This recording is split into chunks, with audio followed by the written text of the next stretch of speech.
todo el país, ¿cómo están todos? Gracias por su firme atención, su presencia permanente con Hablan los Líderes. Hoy tenemos como primer invitado a Guarocuya Félix, director general de Impuestos Internos. Con él volvemos luego de la pausa.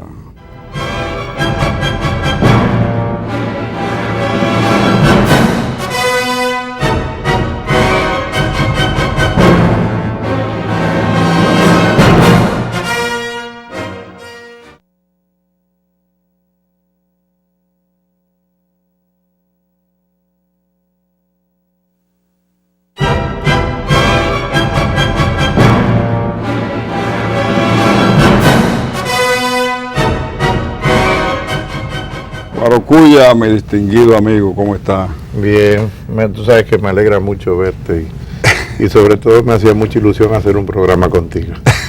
Gracias, Guarocuya. El gusto es mío de Muchas que tú gracias. estés aquí. Muchas gracias. Como primera pregunta, yo tengo la curiosidad de saber tu punto de vista con estos números. Resulta que al cierre del periodo para sacar la placa de los vehículos, 50% fueron vía internet, el 25% fue directo allá y el otro 25% no estaba todavía, no fue expuesto a pagar mora. ¿Cuál es la lectura que le da la Dirección General de Impuestos Internos? Mira, tiene varias lecturas porque si nosotros comparamos con periodos anteriores, año tras año se ha incrementado la responsabilidad de los contribuyentes al momento de cumplir con la renovación del impuesto a circulación de vehículos, con el marbete, como le llamamos normalmente, se ha incrementado año en año. Es decir, este año las personas que lo sacaron a tiempo, bien por internet o bien por ventanilla, a través de la banca o a través de cualquier otro medio, las propias ventanillas de la dirección, realmente es mucho mayor que el año pasado, y el del año pasado es mayor que el año antepasado. Quiere decir que en ese sentido la valoración que hace la Dirección General de Impuestos Internos es positiva. Por supuesto que todavía nos queda una parte importante, en torno al 25%, que lo deja para después del cierre del periodo. Estamos hablando de un periodo de 90 días, es un periodo bastante largo para renovar una obligación que ya uno de antemano sabe que tiene que hacerlo anualmente. A mí me pareció, sin embargo, impresionante que el 50% lo hiciera por internet, usando las redes. Claro, nosotros lo que estamos pensando es que en un futuro no muy lejano el 100% lo puede hacer por internet. De hecho, a partir del próximo año vamos a trabajar para ver si en los próximos 48, 36 meses, el 100% de la renovación del marbete, es decir, del impuesto a circulación de los vehículos, se hace 100% por internet. Por supuesto que lo que nos estén escuchando, por ejemplo, personas transportistas o que trabajan en el concho o que son choferes de guavis, bueno, y yo que no tengo una tarjeta de crédito, ¿cómo lo voy a hacer? Yo puedo decir, no se preocupen porque lo que hemos pensado es una tarjeta prepago. Es decir, que puedan accesar con una tarjeta prepago a través de la red. Hay gente que también se va a preguntar, bueno, pero yo no tengo una computadora y cómo yo lo voy a hacer. Y entonces nosotros haremos la debida campaña publicitaria en su momento como para que las personas puedan accesar a una terminal. Hay que recordar que prácticamente el país, en los puntos incluso más remotos, ya tienen acceso a internet, o bien a través de los centros tecnológicos comunitarios, o bien a través de computadoras personales de personas en las comunidades. Por lo tanto, hoy en día el acceso a internet es cada vez más digamos, más masivo, ¿no? Lo mismo pasa con el acceso a internet por la vía telefónica. Quiere decir que nosotros estamos analizando a partir del próximo año el mecanismo que nos permita que en un plazo razonable podamos hacer el 100% de la renovación a través del internet. Muy bien, muy bien. Pero yo aprovecho para felicitar a ese 75% que lo renovó a tiempo, porque la verdad es que es una cifra récord con relación al pasado año, pero se ha incrementado de año en año. Nosotros lo que esperamos es que el próximo año la renovación sea mucho más rápida, sea mucho más expedita, tomando en cuenta que hay un nuevo impuesto a la circulación que equivale al 1% del valor del vehículo y por lo tanto implica un cambio si no en la logística, por lo menos en la forma en que los ciudadanos y las ciudadanas que tienen que pagar este impuesto se van a aproximar a la Dirección General. Muy bien. Por otra parte, con relación a la ley de amnistía que aprobó el Congreso esta semana, dispone que,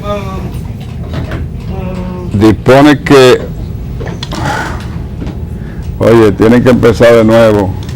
¿Por qué interrumpió él? ¿Qué lío fue que hizo?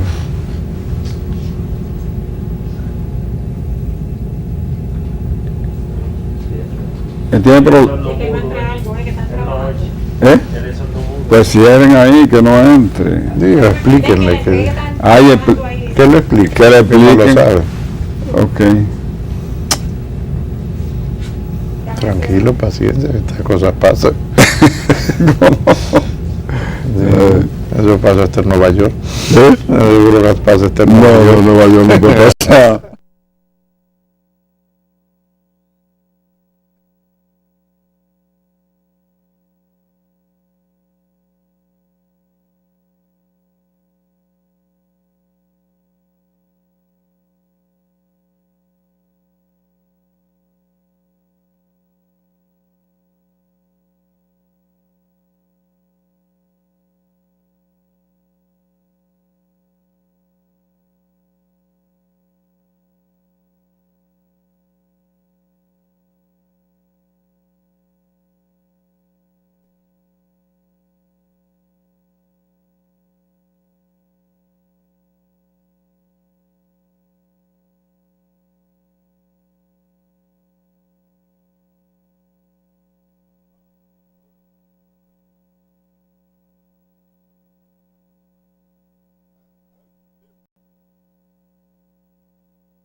Amigos de todo el país, ¿cómo están todos? En el aire hablan los líderes.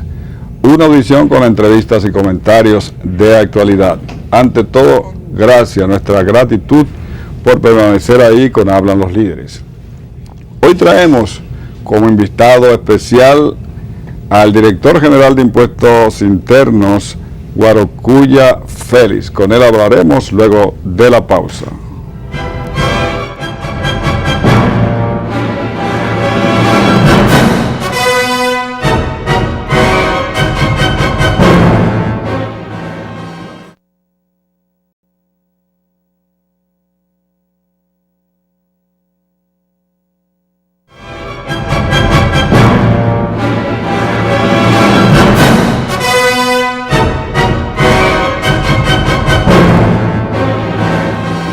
Guarocuya, mi distinguido amigo, ¿cómo está? Bienvenido a nuestro programa. Ha sido un placer tenerlo aquí. El placer es mío. Tú sabes que hace tiempo que quería hacer un programa contigo. Y yo creo que hoy tenemos la oportunidad de poder compartir e intercambiar ideas. Y para mí es un gusto, un orgullo tenerte aquí. Muchísimas gracias. Empezaremos con la primera pregunta que se me ocurre. Al cierre del plazo para sacar el marbete de los vehículos,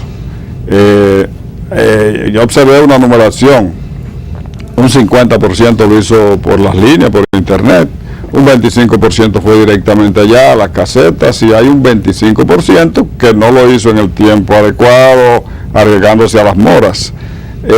La pregunta mía, ¿qué lectura le da el director a ese comportamiento? Una lectura muy positiva, porque lo que quiere decir es que año tras año los ciudadanos que tienen que cumplir con el impuesto relativo a la circulación de vehículos, al marbete, se ha incrementado en cuanto a lo que es el cumplimiento en el plazo previsto por la propia Dirección General de Impuestos Internos. Es cierto que todavía tenemos un reto de que ese 25% que lo hace después de cerrado el plazo y que además tiene que pagar un recargo que para la Dirección de Impuestos Internos deseable es que no tuviese que pagarlo, siempre y cuando cumpliese dentro del plazo.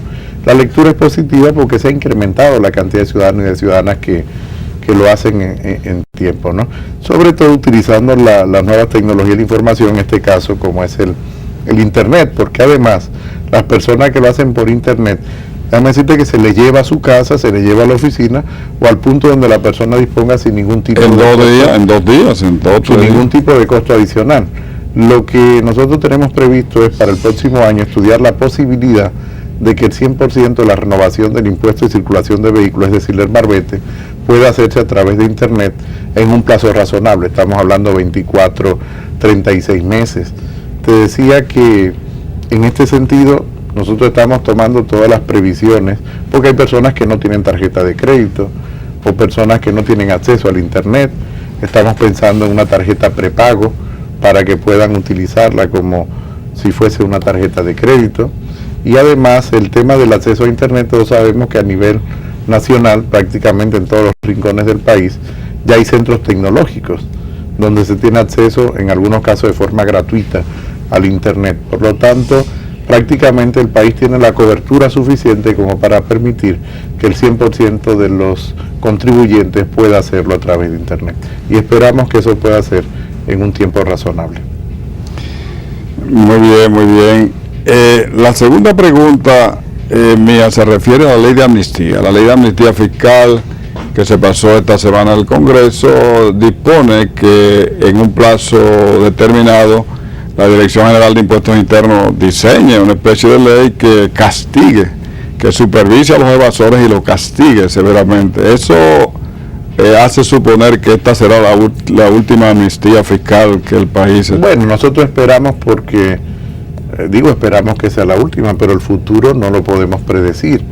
Pero sí esperamos de que no haya plazos relativamente cortos entre una ley de amnistía y otra. La anterior la tuvimos en el año 2007 y esta es 5 años posterior a la del 2007. Es un periodo relativamente corto. La ley de amnistía se justifica en este caso por la introducción de nuevas figuras impositivas, tal como el impuesto, por ejemplo, a los intereses recibidos por el ahorro, que es bueno decir que lo que se le pone impuesto no es al ahorro, es a los intereses que se perciben del ahorro. Por lo tanto, las personas que tienen su ahorro, su dinero no se toca, sino que lo que está grabado solo son los intereses percibidos, y además hay que recordar que hay un monto para poder accesar a una devolución correspondiente que es hasta 240,000 pesos.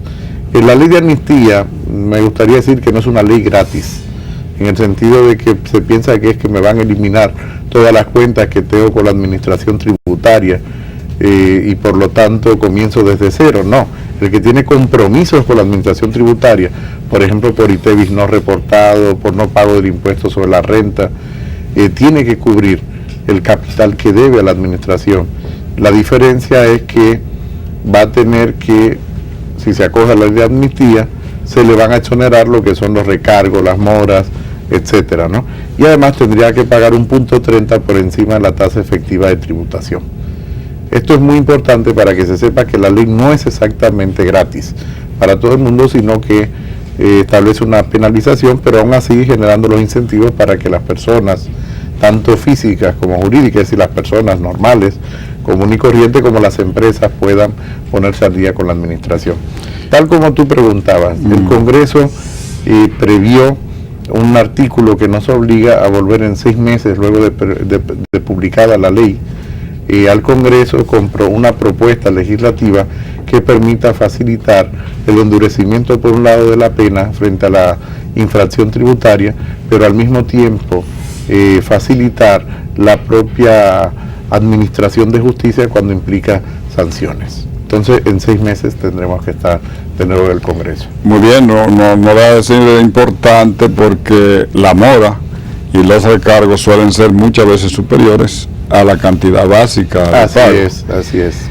Por otra parte, Guarocuya, Transparencia Internacional esta semana emitió su boletín anual. Por suerte rebaja 11 puntos, del lugar 129 pasamos al 118 de 177 países.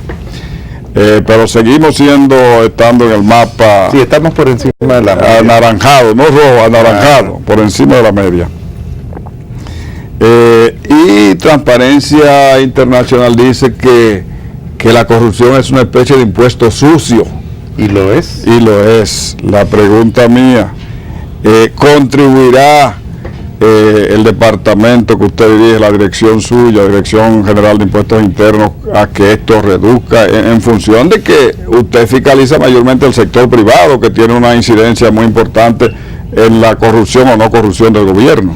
Sí, ambas partes, porque en el caso de las propias instituciones del sector público, estamos intentando de que se pongan al día con compromisos tributarios que se generan por el lado de los suplidores, por el lado de la venta de servicios, tales como cobro de tasas y determinados pagos que tiene que realizar el contribuyente y que generan obligaciones con la administración tributaria.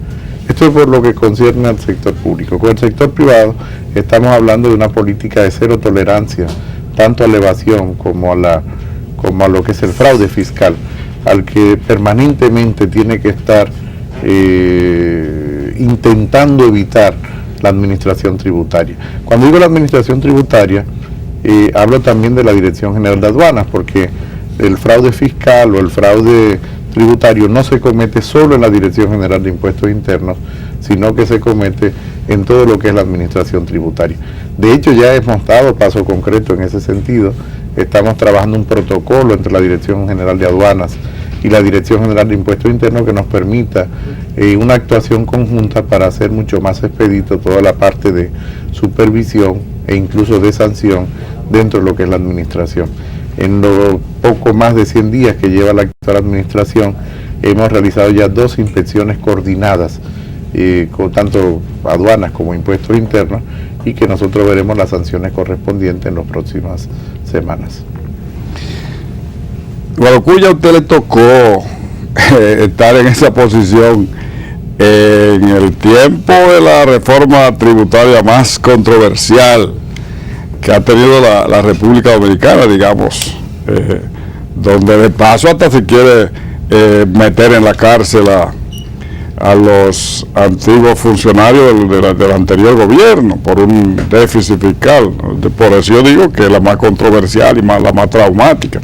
Entonces usted ha tenido que estar en el propio diseño de la reforma, reuniones con el fondo, reuniones con el Congreso Nacional, en el diseño del presupuesto, en los medios de comunicación. Por eso yo digo que a usted le ha cambiado la vida esto. Me ha cambiado la vida, pero tengo que reconocer que hay un buen equipo de trabajo y que Guarocuya Félix solo forma parte de ese equipo, un equipo que lo lidera en el caso del Ministerio de Hacienda el ministro Simón Lizardo. Hay que recordar que el Ministerio de Hacienda tiene la parte relativa como responsabilidad de los ingresos, al gasto y al crédito.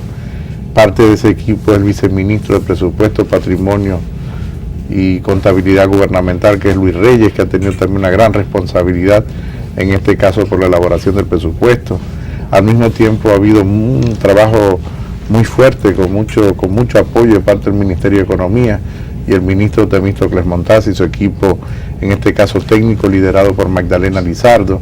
El viceministro de Política Fiscal, que es Magín Díaz, Y así puedo mencionar muchas personas que forman parte de este equipo de trabajo. Usted es muy generoso, pero usted lo tiene como el caballo de batalla. No, quiero hacer un reconocimiento de que es un trabajo en equipo. Y al interior de la Dirección General de Impuestos Internos hay un equipo extraordinario que se ha venido conformando con los años. Sí, lo sé, lo sé. Y por lo tanto la capacidad de respuesta que tiene la propia Dirección General, piensa que no es individual, sino que hay todo un equipo de personas detrás. Por supuesto que siempre está la responsabilidad en lo que concierne a la administración de los tributos, que tiene competencia la Dirección General de Impuestos Internos, del director general, que en última instancia tiene la gran responsabilidad. Pero quiero reiterar que es un gran equipo de trabajo. Y mira, fíjate que tengo que mencionar también al Banco Central, que ha participado en muchas de las discusiones, y no en la parte de la reforma tributaria, porque no es su competencia, pero sí en la parte que corresponde al conjunto de la política económica. Es un gran equipo, no es una persona. Cuando se habla de reforma tributaria, se tiene entendido que hay reformas tributarias de carácter regresivos y otra de carácter progresivo y progresista. ¿Por qué usted entiende que esta tiene ese carácter progresivo y progresista? Las dos cosas, progresista desde el punto de vista político, desde el punto de vista del posicionamiento político. Una visión progresista desde el ámbito de las ideas quiere decir que es una visión donde intenta que las personas sean menos desiguales y que haya cierto nivel de equidad y de justicia social. En estos días leía a un autor como Tony York, en el caso de una reflexión sobre el tema relativo a la socialdemocracia, y decía, bueno, la socialdemocracia o ser socialdemócrata es para que las personas tengan una vida decente. Y a mí me gustaría decir que en el caso de las ideas progresistas puede casi hacerse una paráfrasis con lo que se afirmaba en el caso de Tony York, de que tratar de que las personas tengan una vida decente. Los japoneses definen economía como la libre del sufrimiento del pueblo. Y entonces a mí me gusta pensar que tener una idea progresista es contribuir precisamente al alivio del sufrimiento del pueblo. Entonces, en ese sentido, esta reforma es progresista.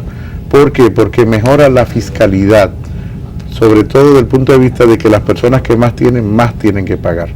Es verdad que no tenemos la mejor estructura fiscal y por eso creo que tenemos que volver al espacio de diálogo que es el Consejo Económico y Social, que nos permita una nueva fiscalidad y que se plasme en un pacto fiscal. Esta reforma mejora puntos desde el punto de vista de la progresividad. Por ejemplo, impuestos que van a las personas que tienen mayor nivel de renta, como es el impuesto a la propiedad inmobiliaria. Hay que recordar que una persona, para poder tributar, tiene que tener una propiedad o una suma de propiedades que esté por encima de 6,5 millones de pesos. Y yo sé que las personas de los barrios, en su gran mayoría, o las personas de los pueblos pequeños, no tienen una casa, una vivienda que ni siquiera llegue a los 6,5 millones de pesos. Por lo tanto, pagan los que más tienen en este caso. Un segundo elemento relacionado con este impuesto que se ha mencionado muy poco, se ha destacado muy poco por los medios de comunicación, y es que las personas al momento de cumplir 65 años no tienen ahora que demostrar que tenían 15 años viviendo en la misma propiedad para tener derecho a la exención del impuesto a la propiedad inmobiliaria, siempre y cuando sea su única vivienda. A partir ahora de la promulgación de la ley 253/12, toda persona con 65 años simplemente tiene que hacer la declaración de su vivienda para tener derecho a la exención, sin tener que demostrar 15 años. Ahí lo que estamos reflejando es el cambio demográfico en el país y el cambio del patrón de consumo de viviendas. ¿Por qué? Porque personas que en un momento determinado vivían en una casa, que tenían hijos, los hijos se fueron de la casa, ahora se mudaron a apartamentos pequeños, no podían tener derecho a la exención porque el apartamento lo compraron hace un año, hace 2 años o hace 5 años. Y esto es muy importante porque es ampliación de un derecho para las personas que entran ya a la tercera edad. Otro elemento que es sumamente progresista es el impuesto a los dividendos, porque este impuesto no va a las empresas, va directamente a las personas que invierten y que forman parte del rendimiento de su patrimonio, no va a lo productivo. Y además el impuesto a los dividendos solamente se validaría, tal y como establece la ley, al momento de repartirse dividendos. Si se capitalizan los dividendos con nueva inversión a la empresa para crear nuevos puestos de trabajo o para mejorar tecnológicamente, es un impuesto que no se valida. Correcto. Otro impuesto progresista es el impuesto que está relacionado con la circulación de vehículos. Estamos hablando ahora que los vehículos van a pagar el 1% de su valor. No es lo mismo ahora. Todos sabemos que un vehículo de lujo, no voy a mencionar ninguna marca, pero de alto lujo, estaba pagando exactamente que un vehículo utilitario, 2.200 pesos. Sí, entonces ahora va a pagar en función del costo del vehículo. Que es fácilmente un vehículo de esos de lujo podrían pagar 60,000 pesos y uno de pobre puede pagar 200 pesos. Eso es lo que va a ocurrir. No va a pagar 200 pesos porque la ley limita el monto hacia la baja del mínimo que debe pagar. ¿Y cuál es el mínimo? 1.200 pesos. 1.200. Nunca será menos de 1.200 pesos. Nunca será el 1%, pero nunca menos de 1.200 de lo que pesos, pagaba la gente. Es bueno aclarar que el impuesto no es exactamente igual todos los años, sino que es un impuesto que va ajustándose con la depreciación del vehículo. Correcto. Y además también quiero aclarar que es un impuesto que no va a ser exactamente el mismo todo el año. Y voy a explicarme. ¿Qué quiere decir esto? Que si compro un carro nuevo o usado y lo compro en el mes de agosto o en el mes de julio y se abre la apertura, renovación del marbete, solamente voy a pagar la proporción correspondiente al mes donde lo he comprado, porque es un impuesto a la circulación de los vehículos. Por lo tanto, si el vehículo no está circulando, no tengo por qué pagar la totalidad del impuesto. ¿Qué es lo que ocurre ahora? Ahora pagamos 2.200 pesos independientemente la época del año en que lo compramos. No, y que los que bregan con eso de vehículos dicen que cada año se reduce un 20% en esa misma proporción. Habrá una tabla de, no sé si es exactamente la misma proporción, porque lo estamos trabajando dentro de la Dirección General de Impuestos Internos, pero habrá una tabla de depreciación, que es la tabla que ya se publica en la Dirección General de Impuestos Internos. Dijo un tanto, quiere decir que es mucho más progresiva, claro, y mucho más progresista que otras reformas. Claro. Bueno, pero sin embargo dijo un diputado del Partido Revolucionario Dominicano que esas recaudaciones podrían estar subestimadas, que podría llegar a 75,000 millones, no a 47, como me encantaría que fuese, como ha dicho el diputado, me encantaría que fuese así. Lamentablemente las estimaciones que tenemos no llegan a ese nivel. Las estimaciones que tenemos están en torno a 46,000 millones de pesos para el próximo año. Ojalá pudiese evolucionar al alza y no a la baja. Guarocuya, pues ha sido un placer tenerlo aquí. Bueno, el placer es mío y yo espero que se repita. Siempre. Muchas gracias. Es un orgullo tenerlo aquí. Muchas gracias. Amigos, ha sido la presentación de Guarocuya Félix, director general de Impuestos Internos. Volvemos luego de la pausa.